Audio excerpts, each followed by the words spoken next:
Para encerrar nossa semana, vamos iniciar o estudo do nosso livro Fonte Viva, hoje estudando o texto Semeadores, número 64, aqui do nosso livro. E Emmanuel separa para nós uma passagem do livro de Mateus, capítulo 13, versículo 3, que a gente vai direto lá para o Evangelho de Marcos para poder conhecer um pouquinho dessa história que ele vai contar para nós. É a parábola do semeador, que nós certamente já ouvimos, se não completa, pelo menos um trecho dela, mas nós já estamos familiarizados, e sempre vale o reforço da gente lembrar a grande importância na nossa participação na divulgação dos ensinamentos do Evangelho, e principalmente a forma correta de acessarmos todos os corações que buscam esse aprendizado. Como nós já colocamos para vocês aqui outro dia, uma frase muito bonita que diz que muitas vezes nós somos o único evangelho que uma pessoa pode ler na vida, porque ela ou não tem acesso, ou não tem compreensão, ou nutre por algum motivo alguma aversão a qualquer religião, em virtude das experiências negativas que viveram, sejam elas pessoais, familiares, não importa. E aí então ela quer manter essa distância das religiões, dos dogmas, de sacramentos, de qualquer ideia que lembre essas passagens bíblicas. E consequentemente ela acaba se distanciando também dos ensinamentos que o Evangelho traz. Não o Evangelho religioso, mas o Evangelho como sendo para nós um manual de conduta, como sendo para nós uma coletânea de ensinamentos morais de extremo valor, que independente de nossas crenças, se aqueles valores forem praticados, certamente a pessoa vai sofrer uma transformação significativa na sua forma de viver, e uma transformação naturalmente muito positiva. Por isso é importante que ao nos colocarmos como representantes de uma doutrina, porque nós somos representantes, todos nós somos, a partir do momento em que nós abraçamos uma causa. Todos nós somos intérpretes desse Evangelho. E como eu falei para vocês, as pessoas nos olham e começam então a nos analisar por aquilo que nós fazemos, por aquilo que nós praticamos, baseados na fé que nós abraçamos. Então hoje nós temos na nossa sociedade, de um modo geral, nós muitas vezes nos incluímos nessa condição. Bom dia, pessoal que chegou. Aquela dualidade, né, ou aquela dupla personalidade. Eu tenho a minha personalidade religiosa, onde eu leio, onde eu estudo, onde eu frequento, onde eu participo, e tenho a minha personalidade normal, onde eu ajo, eu xingo, eu grito, eu brigo, me torno egoísta, faço críticas e tudo mais. Nós não conseguimos aproximar essas duas personalidades, fazendo com que elas se tornem uma única. Então nós desejamos, pela nossa personalidade religiosa, alcançar essa paz de espírito. Essa é uma proposta, um objetivo que todos nós temos.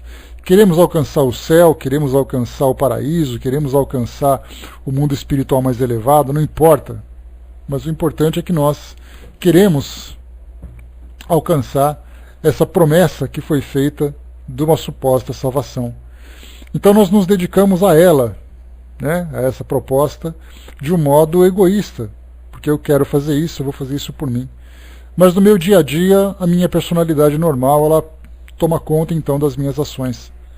Por aquilo que eu assisto, por aquilo que eu leio, pelos lugares que eu frequento, pelas convivências que eu tenho, pelas minhas ideias, não importa. Então nós precisamos, através desses nossos esforços, fazer com que essas duas personalidades se fundam numa única personalidade, onde nós, no nosso dia a dia, consigamos colocar em prática aquilo que nós estudamos dentro dos nossos grupos de estudo, dos nossos grupos religiosos. Então, ao sermos observados nas nossas condutas, muitas vezes somos apontados, né, e talvez, não sei quem de vocês já passou por essa experiência, eu já passei por isso, de dizer assim, né, você é espírita e age dessa forma. E aí nós apresentamos as nossas justificativas, mas por causa disso, mas por causa daquilo. Ou então nós vemos na televisão, nossa, um espírita se comportando daquele jeito, como se nós fôssemos infalíveis. E aí, através dos nossos próprios estudos, nós aprendemos exatamente que, para nós, nos tornamos espíritas pelo esforço que nós temos, não pela nossa infalibilidade, mas pela dedicação, pelo esforço, pelo sacrifício que nós fazemos para fazer a coisa certa, que muitas vezes acaba sendo, infelizmente, falha. Então, quando nós aprendemos isso, nós começamos então a tirar um pouco do peso dessa culpa, das críticas e dos apontamentos, até porque as pessoas que fazem essas críticas, como nós também já fazemos, nós vemos na televisão um pastor, um sacerdote, um seguidor de uma religião, e a gente pensa assim, nossa, ele é daquela religião e ele age dessa forma. Da mesma forma que olham para nós e dizem assim, você é um espírita e age dessa forma. Então, através desses estudos, nós vamos compreendendo exatamente a essência desses ensinamentos e vamos procurando sempre aproximar a teoria dos valores que nós aprendemos com a prática do nosso cotidiano. É uma tarefa difícil, é uma tarefa complexa, que exige de nós um esforço e um sacrifício que muitas vezes vão além da nossa capacidade, mas nem por isso deixa de ser para nós uma tarefa, um compromisso, que ela deve ser tentada, deve ser praticada dentro das nossas possibilidades. E é isso que nós vamos transmitir, que nós vamos exteriorizar para todas as pessoas à nossa volta. Não adianta nós sairmos pregando aos gritos, debatendo teologia, criticando, pensando, fazendo comparações, quem é o melhor, quem é o pior. Isso não vai fazer com que ninguém se transforme pelo fato de nós denegrirmos uma ideia em detrimento da nossa ideia. Por isso, então, o exemplo, como diz o ditado, né? A palavra convence, mas o exemplo arrasta. E é através desse exemplo, do modelo que Jesus trouxe para nós, que nós vamos compreendendo a importância dessa transformação moral, vendo aquele que faz, vendo aquele que se esforça, vendo aquele que muitas vezes tropeça, mas consegue se levantar para continuar a sua caminhada. E como nós, como eu disse há pouco, nos tornamos então discípulos desses ensinamentos, e nós saímos pelo mundo demonstrando essa nova verdade, é importante que nós desenvolvamos uma sabedoria para acessar todos os corações.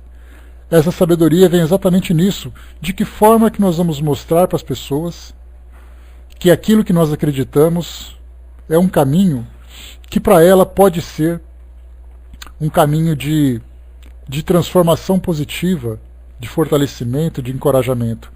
Não mostrar para ela que a nossa verdade é absoluta, mas mostrar que nós temos uma opção, caso ela não tenha encontrado o melhor caminho. Kardec nos lembra que se você tem a sua religião e ela te satisfaz, fique com ela. Se ela te faz uma pessoa feliz, fique com ela. Dalai Lama, que a gente já conversou sobre isso naquele debate com Leonardo Boff, quando foi perguntado, né, qual é a melhor religião, e Boff, com toda a malícia no seu relato, dizia que fez essa pergunta capciosa, esperando que o Dalai Lama fosse fazer uma propaganda do budismo como sendo a melhor religião. Ele sentiu aquele olhar de sabedoria, mas ao mesmo tempo de complacência também, dizendo para ele que a melhor religião é aquela que te faz feliz, que te faz uma pessoa de bem, que consegue te transformar em algo melhor do que você é, alguma coisa com essas palavras. Então, se nós temos a nossa religião e ela nos faz bem dentro daquilo que nós procuramos, então nós estamos satisfeitos.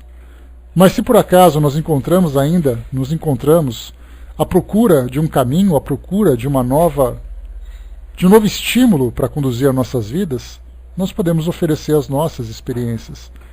Mas de que forma que nós vamos oferecer? De que forma que isso vai acontecer?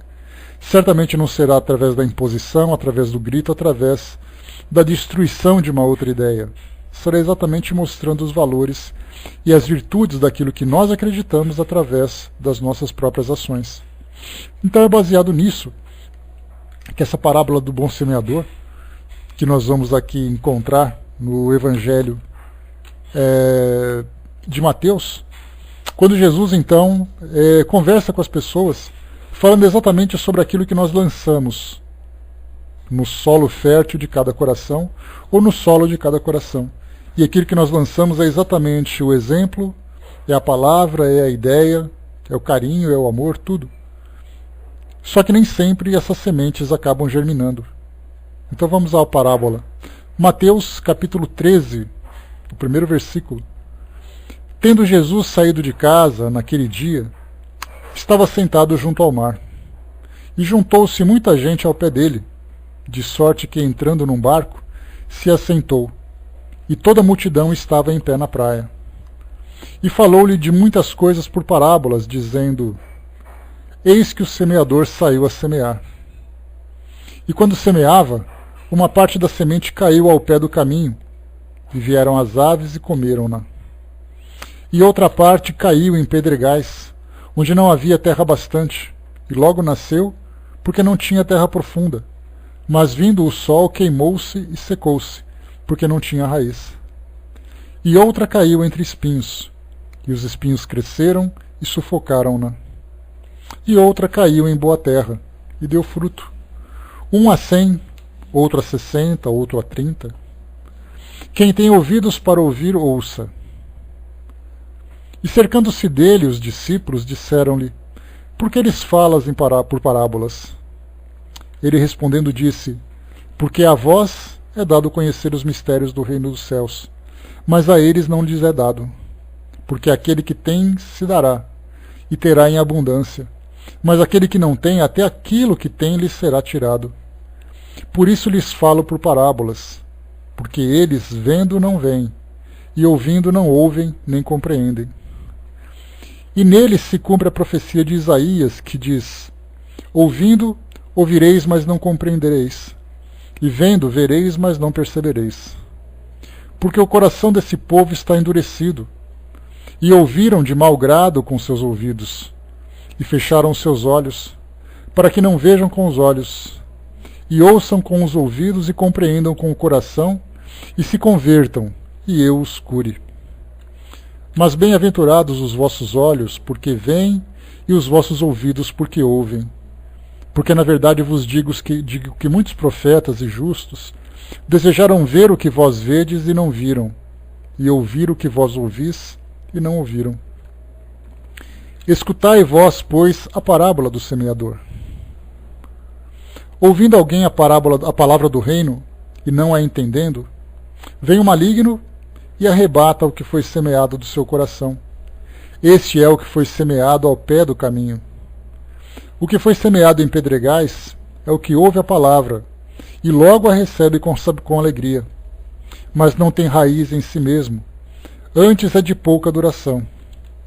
E chegada a angústia e a perseguição por causa da palavra, logo se ofende. E o que foi semeado entre espinhos é o que ouve a palavra, mas os cuidados deste mundo e a sedução das riquezas sufocam a palavra e fica infrutífera. Mas o que foi semeado em boa terra é o que ouve e compreende a palavra, e dá fruto e produz 100, outro 60, outro 30. E aqui depois ele propõe então uma outra parábola, né? Então até aqui, dos versículos 1, do versículo 1 até o versículo 23, nós temos essa parábola do bom semeador. A primeira é aquela que você simplesmente fala, a pessoa ouve por educação, por curiosidade, ou porque simplesmente acaba sendo forçada a ouvir, mas ela não dá muita importância.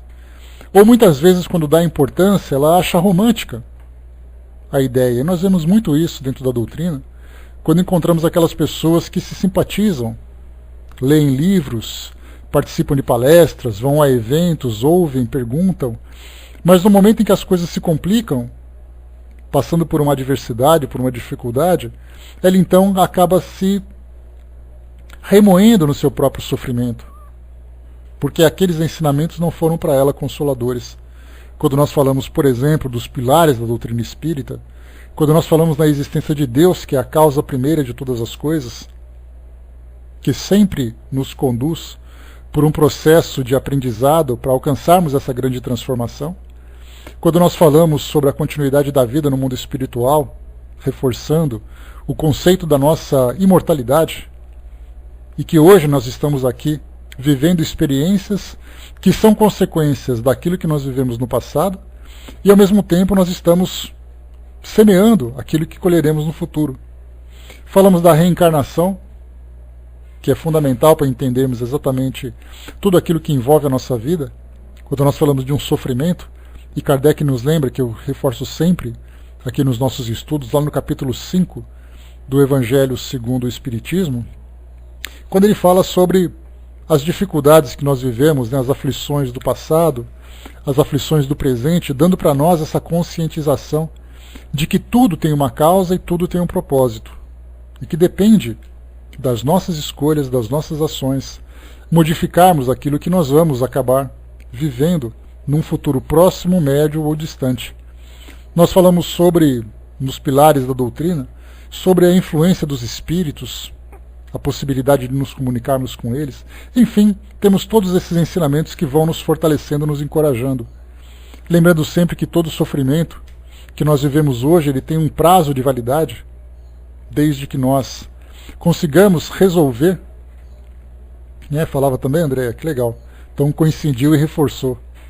Então hoje nós temos, né, essas aflições que nós vivemos hoje, que são dificuldades que são temporárias, que têm esse prazo de validade, dependendo, né, da nossa solução e também até mesmo, né, da nossa própria transformação. Porque há problemas que são criados que devem ser vividos até que eles sejam extintos, porque não é simplesmente pela nossa vontade que nós vamos conseguir resolver alguma coisa. Tem situações que nós vivemos que, infelizmente, não temos como simplesmente nos livrarmos da situação, porque nós desejamos. Basta ver, por exemplo, relacionamentos, paternidade, filiação, situações sociais, situações de doenças, tudo isso que envolve, né, são essas aflições que dizem respeito ao nosso mundo material, elas vão terminar quando nós deixarmos o mundo material. E aquelas aflições que são morais, aquelas que nos angustiam, elas infelizmente vão nos perseguir, seja no mundo material, seja no mundo espiritual, até que nós consigamos promover a transformação necessária para que elas sejam dissolvidas, para que elas sejam dissipadas. Mas nós temos essa compreensão que tudo que acontece na nossa vida é um sofrimento temporário, que enquanto nós não conseguimos resolver uma situação, nós podemos nos fortalecer através de outras ações, através do fortalecimento moral, através das ações mais sábias, mais dignas, mais efetivas na promoção do nosso crescimento e também do crescimento daqueles que estão próximos a nós. Então, quando nós vamos absorvendo esse conhecimento, nós vamos criando em nós anticorpos contra essas fraquezas que nos afetam no dia a dia. Mas para aqueles que não têm essa fé fortalecida, acabam não compreendendo e acabam vendo também na própria doutrina espírita, aliás, como em todas as religiões. Nós já conversamos aqui numa certa vez, bom dia pessoal que chegou, conversamos aqui certa vez sobre uma pesquisa que foi feita a respeito das religiões do Brasil e da motivação que as pessoas têm de migrarem entre elas.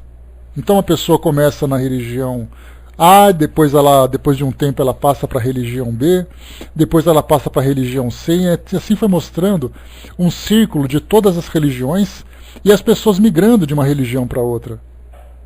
Os católicos, os evangélicos, os espíritas, os budistas. Não, nós somos assim, Andréa, não são pessoas assim.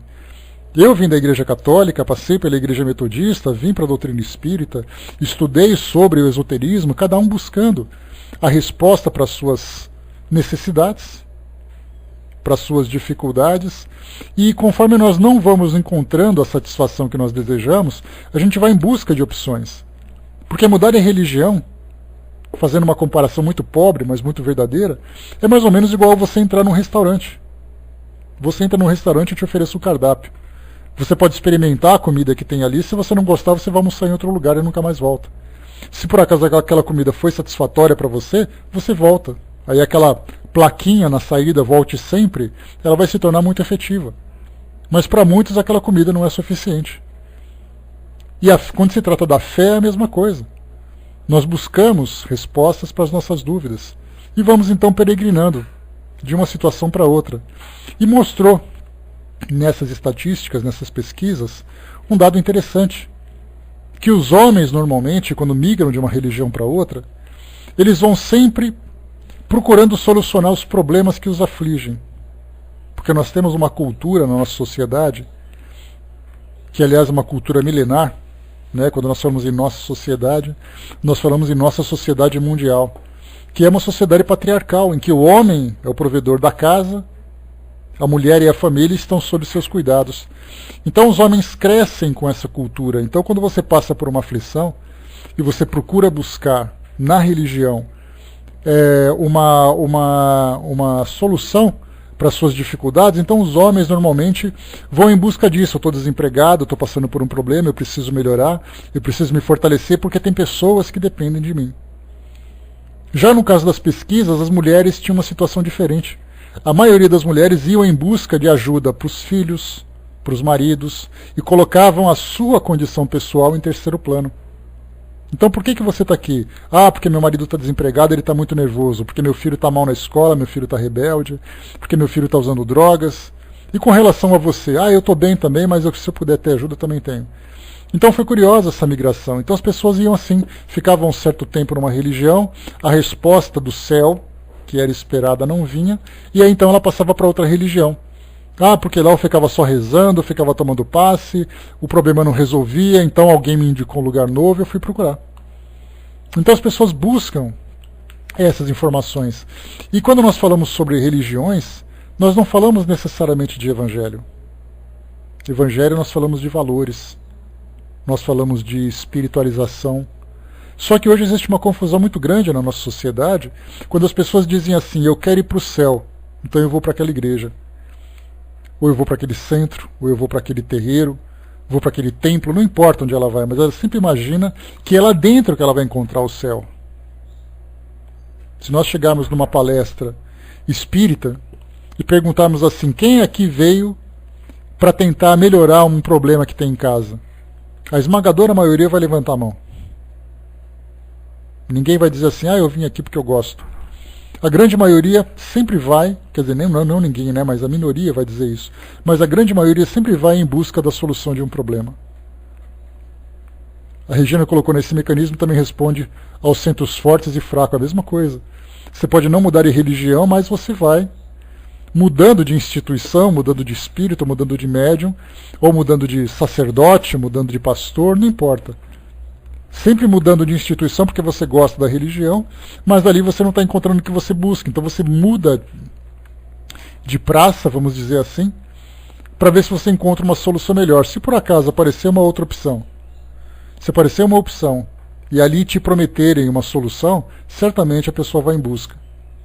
Então é assim que nós encontramos hoje essa primeira semente, em que nós jogamos a semente num terreno pedregoso, que tem raízes superficiais, em que de imediato ela diz assim, nossa, que coisa boa, né? Filomena lembrou também, né, ou para orar pelo próximo, quando nós temos essa sensibilidade, essa caridade, né, com os nossos semelhantes. Então, bom dia pessoal. Então, nós vimos aqui que o primeiro é a mesma coisa também, né, Filomena? Porque na verdade você sempre vai em busca de um problema. Ou você vai por amor puro, ou você vai por um interesse, ou você vai pela caridade. Esses são nós não temos ainda a dificuldade que nós vivemos no nosso dia a dia, no nosso mundo hoje, nos agride de uma forma muito direta, de uma forma muito profunda. Daí então a gente sempre vai em busca da solução das nossas dificuldades. Não é uma questão de egoísmo, a gente dizer assim, olha, eu não vou lá orar pelo próximo porque eu não gosto do próximo. É que muitas vezes o meu problema é tão grande que eu não tenho forças para pensar em outras pessoas, a não ser em mim e na minha própria família. Isso é uma fraqueza que todos nós temos. É uma característica do nosso mundo hoje. Quando nós atingimos o equilíbrio e atingimos um grau de sabedoria, certamente nós vamos conseguir distribuir todas essas conquistas que nós tivemos com aquelas pessoas que estão próximas. Mas tudo é por fase. Né? A gente vai sempre gradativamente aprendendo, desenvolvendo essa sabedoria. Então aqueles que se aproximam com esses corações ainda pedregosos, né, tem ali a germinação dessas sementes, mas na primeira dificuldade eles já então não conseguem suportar e vão em busca de outras respostas, ou vivem aqueles sofrimentos sendo consumidos por eles. Depois nós temos aqueles em que as sementes são lançadas num terreno espinhoso. E como Jesus lembrou aqui no Evangelho, ele falava que esses espinhos dizem respeito exatamente aos espinhos do mundo material, aos interesses, às provocações, às tentações, usando essa linguagem bíblica. As tentações para nós são muito maiores do que as virtudes prometidas para alcançarmos o mundo espiritual. Até porque quando nós falamos assim, se você for uma pessoa boa, você vai alcançar o mundo espiritual, nós estamos falando no futuro. Você alcançará o mundo espiritual. Você não alcançou o mundo espiritual. Então, enquanto nós falamos do futuro, vivendo num mundo em que as coisas acontecem no presente, nós valorizamos muito mais aquilo que acontece no nosso presente. E valorizamos no sentido positivo ou negativo. Positivo, quando esses estímulos nos dão uma satisfação, um prazer imediato, ou negativo, quando nós temos um sofrimento intenso e também imediato. Então o mundo material para nós é a nossa realidade, e de fato o é. Mas nós não somos indivíduos materiais. Nós somos indivíduos espirituais vivendo nesse momento no mundo material. Então nós podemos aprender a viver esses dois ambientes, o mundo material através das nossas ações, através das nossas escolhas, das nossas decisões, do nosso trabalho, das nossas buscas, e moralmente vivendo o mundo espiritual. Quando eu consigo me transformar e consigo aplicar em cada uma dessas situações que dizem respeito à vivência no mundo físico, valores que para mim já serão conquistas, que estarão me promovendo no mundo espiritual, para uma dimensão mais elevada, para uma condição mais equilibrada, mais feliz. Então esses espinhos do mundo hoje, para nós, é tudo aquilo que diz respeito ao nosso dia a dia. No meu ambiente de trabalho, onde eu tenho um salário que não é satisfatório, um ambiente que não é agradável, convivo com pessoas que muitas vezes são problemáticas, dentro de casa, no meu dia a dia, com os meus pais, com os meus filhos, com os meus companheiros, não importa. Na sociedade, de um modo geral, no próprio centro espírita, frequento o centro espírita que tem um médium que é insuportável, tem aquele presidente que parece um ditador e tudo mais. Ou porque eu tenho um problema físico de saúde, uma doença que me persegue, uma situação que pode parecer temporária, mas muitas vezes é uma existência inteira vivendo aquela dificuldade. E a gente pensa assim, como é que eu vou pensar no mundo espiritual vivendo esse inferno que é o mundo físico? E como a gente viu, né, naquele ditado, né, que diz para nós assim que o inferno na verdade é o mundo que nós vivemos. É o estado de espírito que nós estamos aqui agora. André lembrou ali que muitas vezes são alavancas da nossa ascensão. Eu não diria muitas vezes, André, eu diria que é sempre uma alavanca, desde que ela seja percebida dessa forma. Porque Joana de Ângeles nos lembra que a dor, ela é sempre para nós a maior professora, o maior estímulo que nós podemos nos mobilizar, mas nós temos que entender que essa dor, que essa dificuldade, é como se fosse uma febre. Se por acaso nós estamos febris, num estado febril, significa que alguma coisa está errada no nosso organismo. E aí então a gente tem que fazer uma investigação para saber por quê. Um resfriado, uma dengue, né, que é moda agora, uma infecção, um problema qualquer. Então a febre é para nós um sinal que nosso organismo se encontra com dificuldade. E a dor, seja ela física, seja ela moral, como o professor colocou, ela é sempre um sinal de que alguma coisa está errada. Mas nós não conseguimos compreender isso. A gente sempre acha que o sofrimento, a dor, é a desgraça do mundo e coisa e tal, por causa da nossa falta de entendimento, da nossa falta de visão, da nossa imortalidade. Então não importa a condição em que nós estejamos, a imortalidade faz parte da nossa natureza.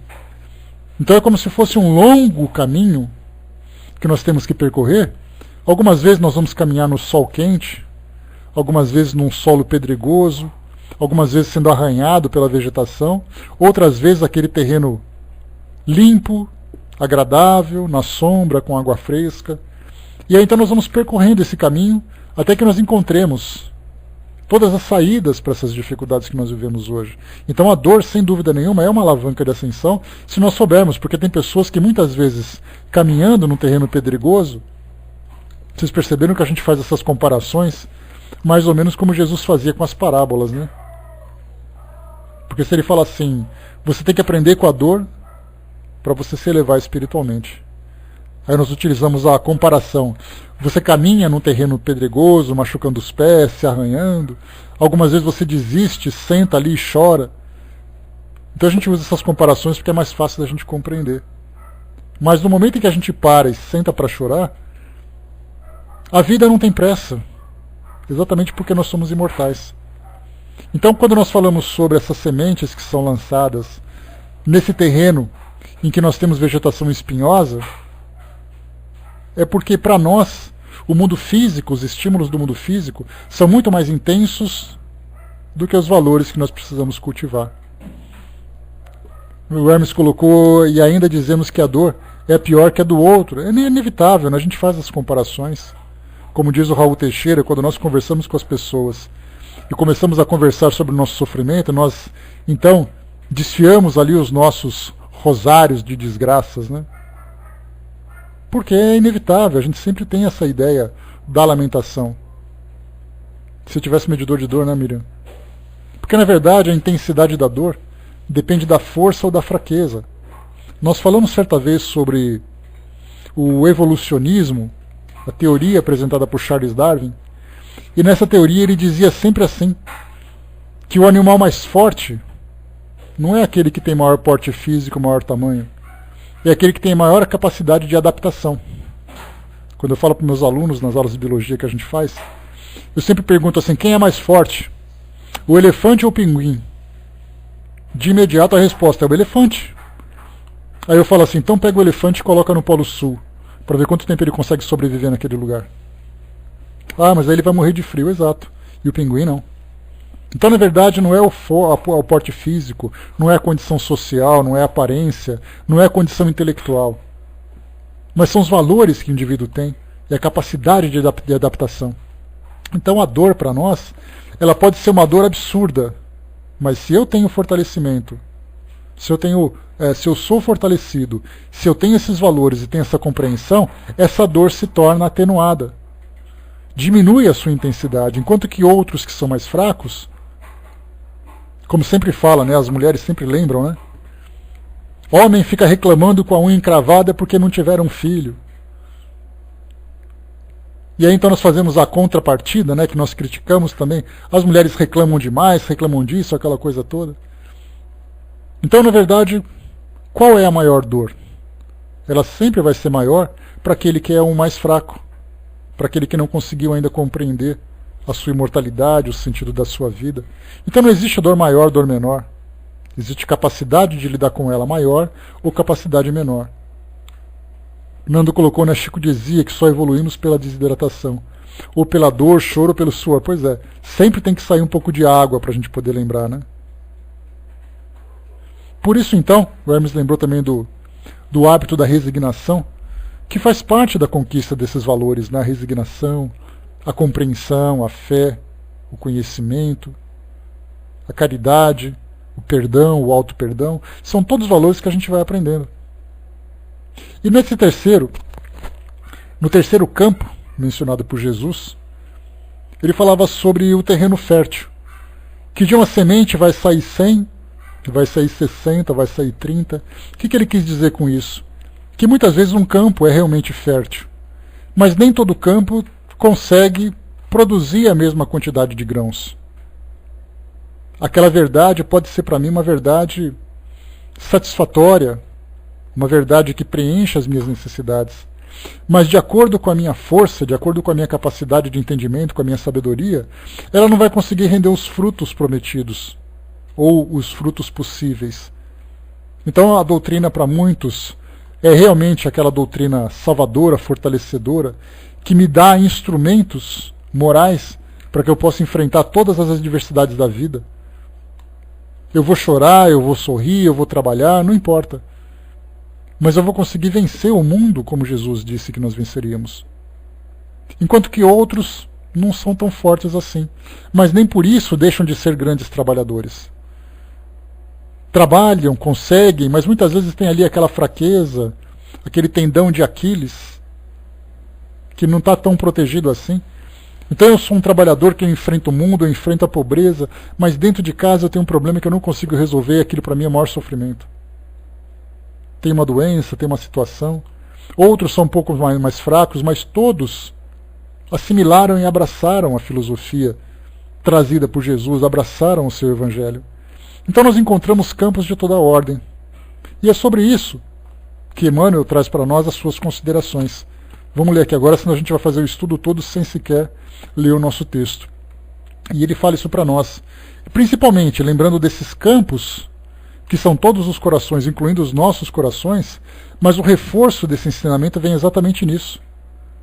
Que o objetivo, a ideia principal, não é o campo onde nós vamos lançar a semente, mas somos nós que somos os lançadores, os semeadores. De que forma que nós vamos perceber qual campo é o melhor, que tipo de semente deve ser lançada. Porque, como eu falei para vocês no início, não adianta nós queremos impor a nossa ideia, você jogar uma filosofia, debatendo, denegrindo, destruindo a crença de alguém. Mas é importante principalmente a sabedoria para demonstrar, para ter a sensibilidade de percebermos. Nós vemos muito isso num consultório médico. Você vai num consultório médico, passa por aquela consulta, e o médico mal olha para sua cara, e a gente sai ali fazendo a caveira dele. O médico nem sequer se levantou da cadeira, não tocou em mim, não olhou nada, ficou ali sentado escrevendo e mal falava comigo. Enquanto que outros médicos, nossa, aquele médico foi extremamente atencioso. Ele veio, me examinou, me explicou tudo, me indicou aquilo que eu precisava, se colocou à disposição. Então nós vemos muito isso em consultórios, em todos os lugares onde existem relações humanas. É aquele vendedor, é aquele médium, é aquele psicólogo. Então nós vemos tudo isso, mostrando exatamente que nós também somos semeadores. Vamos então aqui ao nosso texto. Eis que o semeador saiu a semear. Palavras de Jesus, livro de Mateus, capítulo 13, versículo 3. Todo o ensinamento do Divino Mestre é profundo e sublime na menor expressão. Quando se dispõe a contar a parábola do semeador, começa com um ensinamento de inestimável importância que vale relembrar. Não nos fala que o semeador deva agir através do contrato com terceiras pessoas, e sim que ele mesmo saiu a semear. Transferindo a imagem para o solo do espírito, em que tantos imperativos de renovação convidam os obreiros da boa vontade à santificante lavoura da elevação, somos levados a reconhecer que o servidor do Evangelho é compelido a sair de si próprio a fim de beneficiar corações alheios. É necessário desintegrar o velho cárcere do ponto de vista para nos devotarmos ao serviço do próximo. Aprendendo a ciência de nos retirarmos da escura cadeia do eu, excursionaremos através do grande continente denominado interesse geral. E na infinita extensão dele, encontraremos a terra das almas, sufocada de espinheiros, ralada de pobreza, revestida de pedras ou intoxicada de pântanos, oferecendo-nos a divina oportunidade de agir a benefício de todos. Foi nesse roteiro que o Divino Semeador pautou o Ministério da Luz, iniciando a celeste missão do auxílio entre humildes tratadores de animais e continuando através dos amigos de Nazaré e dos doutores de Jerusalém, dos fariseus palavrosos e dos pescadores simples, dos justos e dos injustos, de ricos e pobres, doentes do corpo e de alma, velhos e jovens, mulheres e crianças. Segundo observamos, o semeador do céu ausentou-se da grandeza a que se acolhe e veio até nós, espalhando as claridades da revelação e aumentando-nos a visão e o discernimento. Humilhou-se para que nos exaltássemos e confundiu-se com a sombra a fim de que a nossa luz pudesse brilhar, embora lhe fosse fácil fazer-se substituído por milhões de mensageiros se desejasse. Afastemo-nos, pois, das nossas inibições e aprendamos com o Cristo a sair para semear. Eu acho que o que vale destacar aqui para nós desse texto é exatamente o público a que Jesus se dedicava, quando ele dizia que iniciando a celeste missão do auxílio entre humildes tratadores de animais e continuando-a através dos amigos de Nazaré e dos doutores da lei, dos fariseus palavrosos e dos pescadores simples, dos justos e dos injustos, ricos e pobres, doentes do corpo e da alma, velhos e jovens, mulheres e crianças. Isso mostra a sabedoria de Jesus falando com todos os públicos, independente da sua condição, do seu estado, do seu grau de conhecimento, sempre percebendo que existe a forma certa de falar e existe a conduta correta para poder exemplificar. Então é isso que nós precisamos aprender. Quando nós abraçamos a doutrina espírita, que é para nós, sem dúvida nenhuma, uma doutrina absolutamente apaixonante, esclarecedora, provoca em nós pensamentos e ideias dos mais nobres e elevados. E isso não é apenas para nós. É importante que nós adquiramos esse conhecimento. É importante que nós absorvamos a sua real filosofia. Mas mais importante de tudo é que nós nos tornemos semeadores. Que nós tenhamos capacidade de transmitir para as pessoas que estão próximas, para o pequeno universo que nos cerca, tudo aquilo que nós aprendemos, principalmente exteriorizando de um modo sábio, seja através da palavra, seja através da ação, aquilo que nós aprendemos e aquilo que nós acreditamos. Faz parte do nosso discipulado. Jesus era o grande mestre, nós nos tornamos seus discípulos. Primeiro, nós conversamos muito semana passada, e nesta semana também, falando sobre a importância de nós nos devotarmos com amor, principalmente, a todas as pessoas, e depois nós levemos o nosso conhecimento. E não o contrário, quando nós queremos impor o nosso conhecimento, sem nos preocuparmos se por acaso aquela pessoa está sensível às nossas intenções, se aquela pessoa está interessada nas nossas intenções. A gente debate dizendo, a minha verdade é maior do que a sua, e aquilo que você acredita é tudo balela. E eu tenho aqui a chave do universo. A arrogância, a pretensão natural dos espíritos orgulhosos, coisa que nós devemos combater dentro de nós. Por isso, então, tenhamos sempre essa visão. Amai-vos, eis o primeiro mandamento, e instruí-vos, eis o segundo. É o amor que convence as pessoas. Muitas vezes alguém chega no mundo espiritual sensibilizado, mexido pelo amor que recebeu aqui no mundo, sem ter qualquer conhecimento da sua imortalidade, sem ter qualquer conhecimento da sua nova realidade. Mas ele foi carregando na sua bagagem íntima o amor que recebeu. Outros vão endurecidos, insensíveis, agressivos, cheios de conhecimentos, que se tornam absolutamente inúteis pelo fato de ele não saber o que fazer com aquilo. Se nós observamos que existem indivíduos nessas duas condutas, que nós tenhamos sabedoria para escolher a melhor delas. Amor incondicional. Não importa qual é a sua crença, não importa qual é o seu ponto de vista. Dentro das possibilidades de estudo e de ampliação de conhecimento que nós temos, nós podemos conversar e trocar ideias, mas jamais deixar de respeitar, deixar de nos amarmos, seja entre nós espíritas, seja entre nós, indivíduos que pensam de modo diferente a respeito do mundo espiritual, pela sua filosofia, pela sua religião, pela sua condição. Jesus conseguiu conversar com todos os públicos e deixar a sua mensagem que se perpetua. E nós temos que aprender com essa mesma sabedoria.